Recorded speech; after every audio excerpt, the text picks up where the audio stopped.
নমস্কার, পিঙ্কি কিচেনে সবাইকে স্বাগত। আজ তোমাদের সাথে শেয়ার করতে চলেছি এঁচোড়ের কাটলেট। কাটলেট তো অনেক রকমভাবে অনেকভাবেই খেয়েছো। এঁচোড়ের কাটলেট কি খেয়েছো কোনোদিন? যদি না খেয়ে থাকো তাহলে রেসিপিটা তোমাদের জন্য। তাহলে ভিডিওটা আর দেরি না করে শুরু করা যাক। প্রথমে আমি এঁচোড়টাকে সিদ্ধ করে নিয়েছি। এঁচোড়টাকে সিদ্ধ করে খুব ভালো করে হাতে করে ম্যাশ করে নিচ্ছি। আর এখানে আদা, রসুন, জিরে, ধনে, গোটা গরম মশলা, গোটা গোলমরিচ সমস্তটা আমি একসঙ্গে মিক্সিতে পেস্ট করে নিয়েছি। আর একটা বড় সাইজের আলুকে সিদ্ধ করে ম্যাশ করে নিয়েছি। এবার একটা কড়াইয়ের মধ্যে দিয়ে দিচ্ছি সামান্য পরিমাণে একটু সরিষার তেল।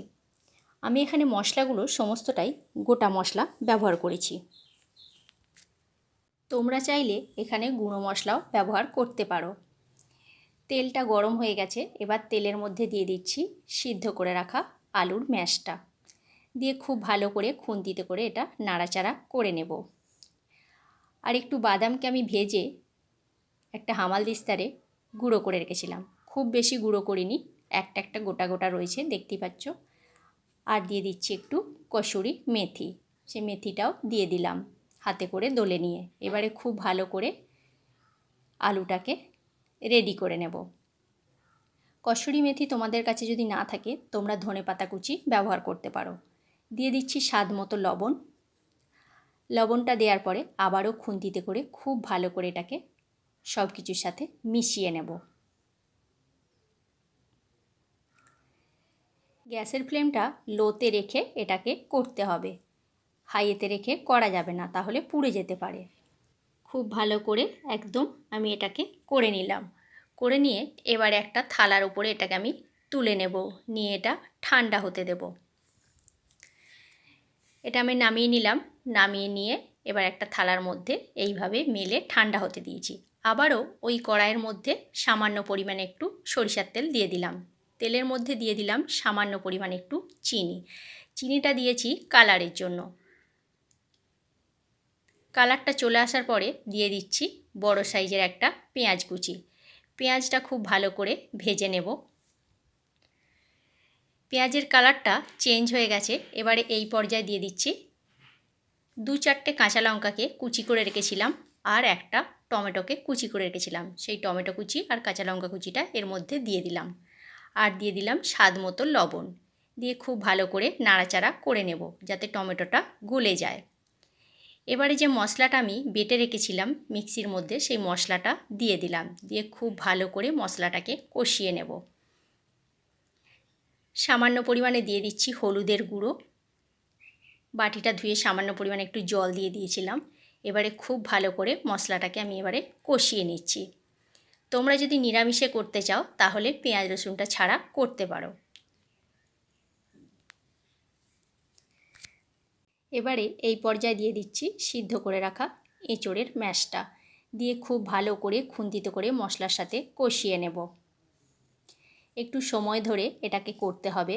ভিডিওটি ভালো লেগে থাকলে লাইক, কমেন্ট, শেয়ার করো। আর যদি আমার চ্যানেলে নতুন বন্ধু হয়ে থাকো তাহলে আমার চ্যানেলটি সাবস্ক্রাইব করার অনুরোধ রইল। আর যদি ফেসবুক পেজ থেকে দেখে থাকো তাহলে আমার পেজটি ফলো করে নিও। দেখো খুব সুন্দরভাবে আমার এঁচোড়টা কষানো হয়ে গেছে। এবারে এই পর্যায়ে দিয়ে দিচ্ছি কিছুটা কাজু আর কিশমিশ। কাজুটা আমি আগে থেকে ভেঙে রেখে দিয়েছিলাম, আর কিশমিশটাও এর মধ্যে দিয়ে দিলাম। দিয়ে খুব ভালো করে আবারও খুন্তিতে করে একটু মশলার সাথে কষিয়ে নিচ্ছি। এবারে এই পর্যায়ে দিয়ে দিচ্ছি একটু চাট মশলা। তোমরা যদি না চাও চাট মশলাটা দিতে তাহলে নাও দিতে পারো, এটা অপশনাল। আমি একটু সামান্য পরিমাণে দিলাম টেস্টটা বাড়ানোর জন্য। আবারও খুন্তিতে করে চাট মশলার সাথে মিশিয়ে নেব।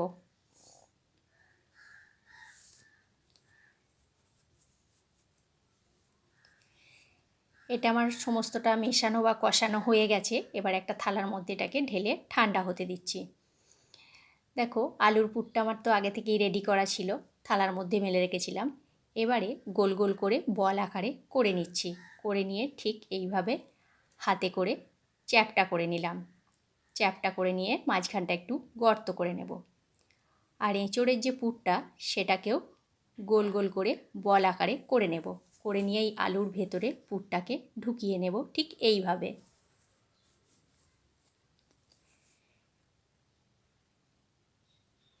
দিয়ে খুব ভালো করে এটাকে মুড়ে নিতে হবে, না হলে এঁচোড়ের পুরটা বাইরের দিকে বেরিয়ে যেতে পারে। এবার এটাকে একটু প্রথমে গোল করে নেব, দিয়ে তারপর একটা লম্বা করে কাটলেটের শেপ করে নেব। দেখো ঠিক এইভাবে আমি যেভাবে করছি। এবারে হাতে করে একটু চ্যাপটা করে কাটলেটের শেপ করে নিলাম। তোমাদের যদি অসুবিধা হয় তাহলে আরও একটা তোমাদেরকে আমি দেখিয়ে দিচ্ছি।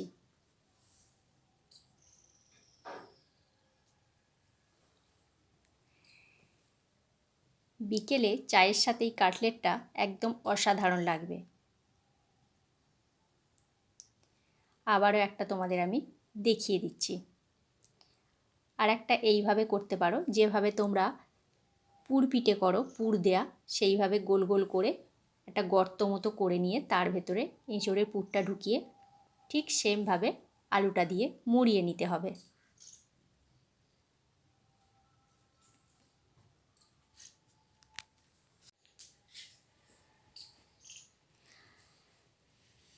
আবারও একটা তোমাদের দেখিয়ে দিলাম।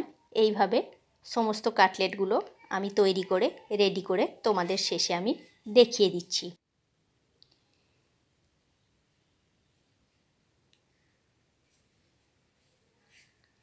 এগুলো একটু সময় ধরে করতে হবে, খুব তাড়াহুড়ো করলে ভেঙে যেতে পারে বা পুরটাও বেরিয়ে যেতে পারে। আর একটা তোমরা করতে পারো, এঁচোড়ের সঙ্গে পুরটাকে মিশিয়েও করতে পারো, কিন্তু সেটাও অতটা ভালো হবে না। সেটাও আমি দুটো করেছি, দেখো তোমাদের দেখাচ্ছি। আর বাকি সমস্তগুলো ওইভাবেই করেছি, করে রেডি করে নিয়েছি। এবারে একটা বাটির মধ্যে 2 চামচ কর্নফ্লাওয়ার আর 2 চামচ ময়দা নিয়েছি। এবার এটাকে সামান্য পরিমাণে একটু জল দিয়ে ব্যাটারটা রেডি করে নেব। খুব বেশি পাতলা করব না, ঠিক এই রকম হবে। আর কিছুটা পরিমাণে আমি বিস্কুটের গুঁড়ো নিয়ে নিয়েছি। যে লেরো বিস্কুটগুলো হয় সেগুলোকে আমি বাড়িতেই গুঁড়ো করে নিয়ে একটা প্লেটের মধ্যে নিয়ে নিয়েছি। এবারে এক এক করে এই কাটলেটগুলোকে ব্যাটারটায় ডুবিয়ে নিয়ে বিস্কুটের গুঁড়োটা দিয়ে কোট করে নিচ্ছি। প্রথমে একবার কোট করে নিলাম, দিয়ে আবারও একবার ব্যাটারে ডুবিয়ে কোট করে নেব। আমি এখানে ডবল করে ব্যাটারে ডুবিয়ে কোট করে নিচ্ছি। একবারে করলে একটু পাতলা হবে, সেটা খেতে অতটা ভালো লাগবে না, সেই জন্য ডবল করে কোট করে এটাকে আমি তৈরি করে নিচ্ছি।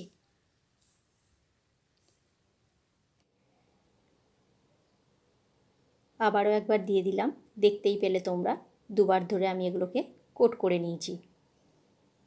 আর বাকি যে সমস্ত কাটলেটগুলো করা আছে সেগুলো আমি একইভাবে এগুলোকে তৈরি করে নেব। তারপরে তোমাদের সবার শেষে আমি দেখাচ্ছি একবারে কোট করে নিয়ে। আর হাত দিয়ে ঠিক এইভাবে একটু করে ঝেড়ে দেবে।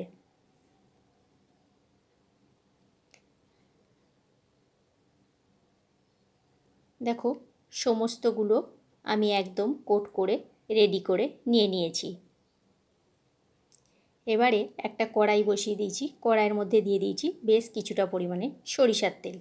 তোমরা চাইলে এখানে সানফ্লাওয়ার অয়েল দিয়েও করতে পারো, আমি এখানে সরিষার তেল ব্যবহার করেছি।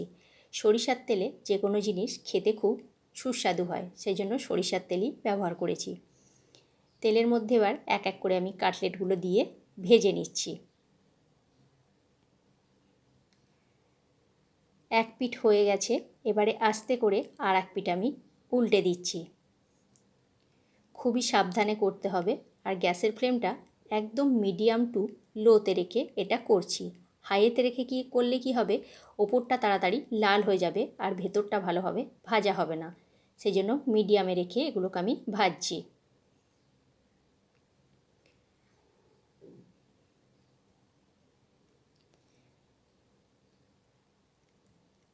এক পিঠ লালচে হয়ে গিয়েছিল, আর এক পিঠ আমি উল্টে দিয়েছি।